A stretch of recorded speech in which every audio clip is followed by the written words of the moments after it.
Okay. I hope you're seeing my slides now. Yep. Good. Yeah, well, thank you, Chad, for the introduction. Yeah, I'm going to talk to you about strategic discovery, which is the name that we've got for a process at Route 3 Labs. Make sure I'm going to the next slide here. Sorry. So strategic discovery is a way for innovators to maximize the potential return they get on their investment of time and resources that will lead, we hope, to a successful business.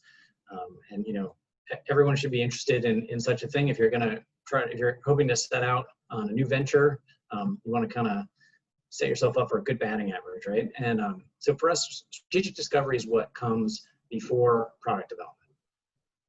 Or said another way, before we go into let's make a solution, we want to stop and say, okay, what's the need we're trying to solve? And is this really a good one to tackle? Good needs, we think, are something that fit with the focus and capabilities of the innovators. Their needs that have customers ready for a solution. Sometimes you have a problem that is not perceived the same way by everyone, or the customer and the person who feels the pain of that problem are not one and the same. So you need to make sure those things are aligned. And a good need is one that can be solved with available resources. Sometimes we see a real need. Everybody would be happy to pay for a solution to this need, but maybe the science just isn't there, or other factors are not aligned in order to be able to deliver that solution. So we wouldn't want to invest our time in that too much. So again, strategic discovery is a process of validating good needs. I think the key word in that sense is process. It's really valuable to have a process that brings some objectivity to what is often a very passion-driven enterprise when we're talking about new innovations or new entrepreneurial activity. And that passion is absolutely essential when we look at the long road of getting from observing a need or having an idea and getting it to the market. But it's also important to balance that passion with some data and some real observations and deep research on everything that you're going to consider, again, just to make sure that you're investing your time and energy in the right places. The process can work forward or backward. And what I mean by that is some innovators, maybe it's a research group within an existing company, or maybe it's just a group of friends who want to start something together. They say, look, we know we want to do something, but we don't know what yet. So we want to do some research to identify what are the best areas for us to work in. So that's moving forward. It's also quite common that, maybe you or someone is working in a space, and through the years of expertise and experience, they start to see, hey, there's something that could be really done better here. And so they have a concept already, and they want to validate it before they invest, again, too much time and energy into it. So they can kind of use this same process to go backward and just validate that, hey, this is a really good need, and this idea lines up with that. Strategic discovery has three key parts. The way we break it down, first is need finding, where we'll make a list of potential needs. Second one is need definition, where we'll gather information on each of those needs. And then a need specification, where we define necessary characteristics of a solution for this need without really defining the solution itself. In need, again, there might be a little difference depending on how we're doing this, if we're kind of forward-looking or backward-looking. If we're going forward-looking, we might start with the tools of human-centered design or design research. One of the most powerful parts of this is to go be in the space where you think the problems exist. If we're talking about a medical technology, this means being in the room with the healthcare providers and the patients and seeing how things are done. And that firsthand observation can be really powerful for unlocking new insights and awareness of what's not quite right about the status quo.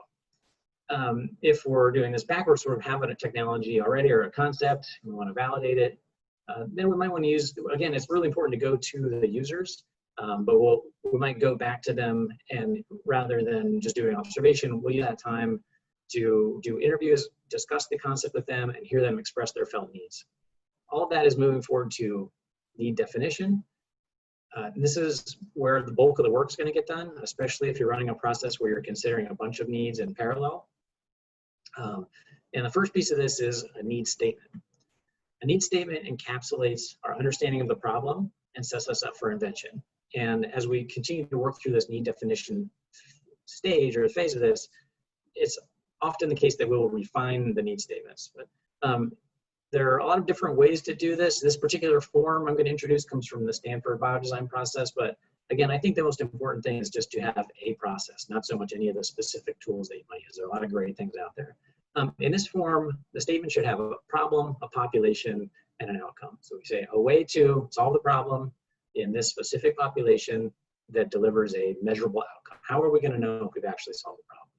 So I'll give you two quick examples drawing on current events that are both totally valid need statements, but which I think will illustrate how the way we craft the statement changes how we get set up, or where it might take us. So first one might be a way to reduce infections in nursing homes that reduces deaths from COVID-19. Another statement might be a way to treat COVID-19 in people over 80 years old that reduces deaths from COVID-19. So the measurable outcome there is the same and obviously very important. You can see how the first one kind of opens us up to products and processes and services happening within a nursing home, or maybe for all the people who work at a nursing home. The second one is maybe more oriented towards the healthcare environment, and maybe is more about medical technology than it is about sort of infection control in the nursing home. So that's just a quick example to kind of show you how important and powerful this can be. And as we learn more about a need, we refine these components of it. I'm just going to talk briefly about these other segments, these other pieces that we gather information on. We want to look at the science of a need for a medical technology or a healthcare need. This is typically sort of the epidemiology of it and the pathophysiology. But if we're looking about more a consumer need, we're just talking about a deep understanding of what's going on around this problem. So maybe if your problem is how to get kids out the door in the morning, your research, in this case would document, so maybe something about child development and child psychology and typical work and school times to kind of understand how all these things interrelate so that you're educated about the space and prepared to do some innovation. We look at competitors in a space, kind of what are their offerings, how is the problem being addressed today. At this stage, we might look a little bit at intellectual property, but we don't want to get too deep in what's out there already and we don't want to allow it to influence our thinking. We're going to really just try to talk about the need here. Stakeholders, we want to make sure that we understand who cares about this need and what their requirements or their opinions are about it. Again, in medical technologies, this is sort of famously complicated. You may have a physician who's dying for a new way to do something because the current way has a lot of side effects for their patients. But as long, the hospital administrators are also stakeholders. Maybe they're the ones who are in charge of which equipment or processes get implemented. The insurance, regulators. There's a lot of different stakeholders here, and we want to consider how are they invested? What are their concerns about this need? The market pathway. This might not just be looking at regulatory overhead or processes we need to go through, but if our goal is to get, we think this, all the competitors in this space have their products on the shelves at Walmart. We want to understand what does it take to get a product on. And then lastly, funding. If we don't, we want to give maybe an estimate of what does it cost to develop a need or a solution to a need in this space without really knowing what the solution is yet. That might not be possible, but maybe a ballpark figure. And then, do we have those resources, or we need to go get them? And where might they come from? Are there, really motivated grant givers in this space? Is this a hot space, in venture capital that people would be happy to invest in, or is this sort of a niche thing that we're going to be fighting an uphill battle? So we just kind of want to gather all this information. And again, this could potentially happen for every one of a long list of needs, so it can be a lot of work. And a way then to sort of decide how we're going to pick out from all those is by scoring them. And this brings objectivity. It also brings focus when we're looking at a bunch of different things. Sometimes it's hard to compare. So by scoring for each of these factors helps us wade through it all. And although I'm very much in favor of this objectivity, there's absolutely a place for subjectivity in this. And so if you're going to do this, you can have a scoring category for your interest level. If it's you and a group of friends, or even within an organization doing some innovation work, people need to be interested in what they're working on. And so you might have something that scores really well, but you say, none of us are interested in it for some reason. Say, okay, let's move on to one that we're all really passionate about, because you're going to need that to get through it all. Lastly, the need specification. Again, a need specification tells us what must be true about a solution without defining it. I think the best way to talk about this is just here an example. This comes from some work around breast cancer. I'm not going to dig into the technical details of it, but you can see we have these categories of must have and nice to have. And we've been able to say, look, if we have a new technology here, a new solution, it has to be at least as good as the other things that are out there, basically. So, and there's the diagnostic mammogram, there's core needle biopsies, and we already know, what are kind of acceptable rates of performance around these things. And so what would a new solution need to do? And again, this might touch again on reimbursement or market pathway or some of those other factors we've considered. A word here about brainstorming or ideation. This is something that lives right at this interface between strategic discovery and product development. Sometimes we use brainstorming as part of the strategic discovery process to help us see where we really understand a need and where we don't. If we don't understand it very well, we often find that the brainstorming is really unproductive. Maybe we do, and we still just don't have any idea. It's a hard problem. It's an unmet need, and there's no guarantee that we're going to be the ones who can come up with a solution to it. So this is another reason for looking at a lot of things in parallel as we move through this process.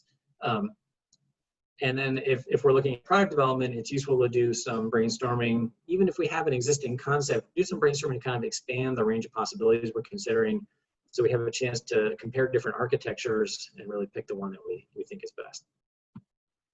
So to sort of flip it from where I started, and just to sort of show, if you have a need of a way to move forward with innovation without wasting your time on things that are set up for failure in some way, then strategic discovery is the solution to that need. And I highly encourage everyone who's considering, some new venture to work some kind of process.